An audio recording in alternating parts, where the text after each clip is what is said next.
So GM invited us out to the Milford Proving Ground to check out the 2014 Cadillac CTS V-Sport, which is an all-new CTS. It's built on the ATS platform. Now that the ATS exists, they can make the CTS bigger. So this car is 4 inches longer than the current CTS, but it weighs about 250 pounds less. It generates 420 horsepower and 430 pound-feet of torque in its twin-turbo V6. It splits the difference between the base CTS, which is available with a 2-liter turbo or a naturally aspirated 3.6-liter V6. And then on the other end, there's the V, which traditionally has been a supercharged V8. The V-Sport is sort of the difference, splits the difference between the two. The Cadillac says 0 to 60 in about 4.4 seconds. We're going to verify that claim. But the car's got a lot of power and it's pretty light, so we expect it'll do pretty well. Chris Walton's getting ready to do some testing, and we're going to see what this thing can do.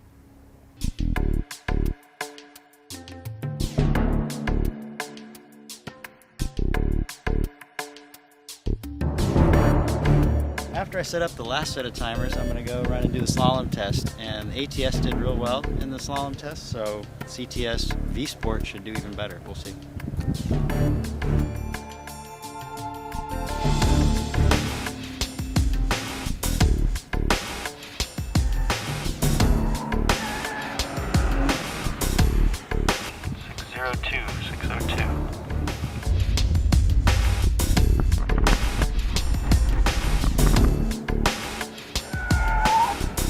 Chris is chipping away at it. He's down to about 602, which is about 68 miles per hour in the slalom.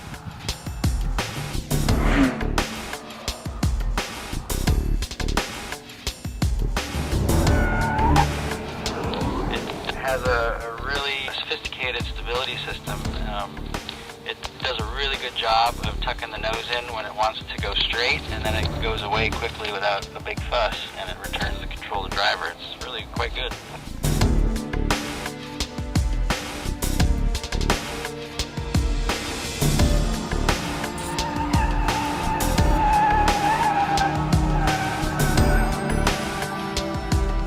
Chris is out there doing skid pad right now.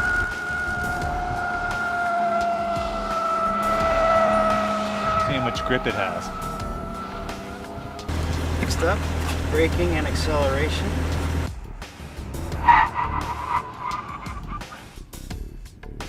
"60 to 0 stopping distances of about 103, 104 feet, which is really solid.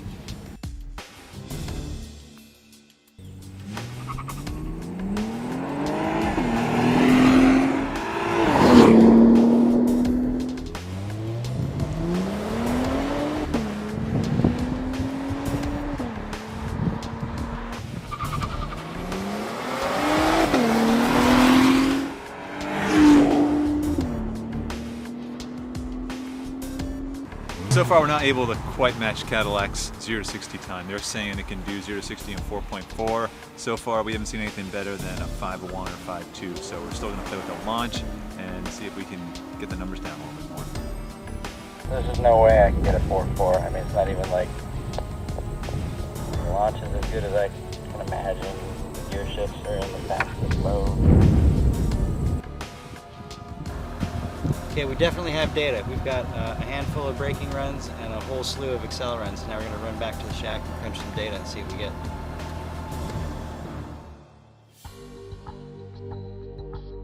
All right, well, we just finished instrumented testing the CTS V-Sport, and there were some surprises, both good and bad. We were a little disappointed with the acceleration, especially given the quoted number that Cadillac gave us. We're about a half a second off of that.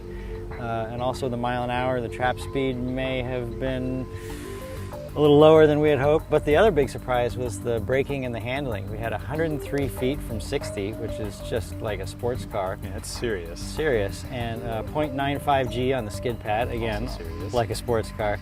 And just a whisker away from 70 miles an hour in the slalom. They've targeted the CTS V-Sport against the BMW 550i in terms of price and engine performance and that sort of stuff. This car, the CTS V-Sport, has 420 horsepower. The 550i, even though it's a twin-turbo V8, has 400 horsepower. Sure. The BMW also weighs about 400 pounds more, and yet the BMW, in our testing, back home, trapped 2 miles per hour faster than this car. So we're not really sure what's going on here. Well, the powertrain is fantastic and pulls like crazy. I'm just a little curious why we didn't quite hit their number. Well, now that we have all the pieces and parts of a full performance, we've got acceleration and braking and cornering and handling, you know, it would be really interesting to see what it would be like to put it all together and take it on a lap of this Let's Ring. You know? And that's what we're going to do next. All right. Let's see how we do.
All right, Jay, so we had a couple of laps around this all-new track to us. What do you think so far?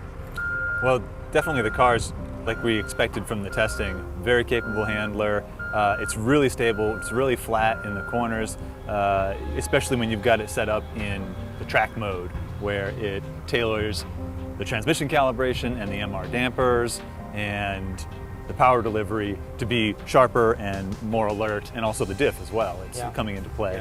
And also giving you enough leash so that you can exploit it without being crazy. Really capable car. Not balls out in the way you'd expect a CTS V to be. Right, and that's kind of what I was going to say, was I could use a little more power. I know this has got 420 horsepower, and it's a lighter car than it was before, but there were a couple times I wanted to rotate the car on throttle a little bit, and it just didn't quite have the sauce. And I guess that is where the real CTS V will take over from here. Which will definitely have sauce. I mean, yeah, this thing is really quite fast and really capable. But there's definitely room for another one. So I think in terms of splitting the difference between the base CTS and a CTS V, the V-Sport does it. Sure. I had a blast on this track. It was my first time around it. How about you? Yeah, track's awesome, car's good, and we'll be able to see these cars in dealerships in October of this year or so. October. For more information, go to Edmunds.com.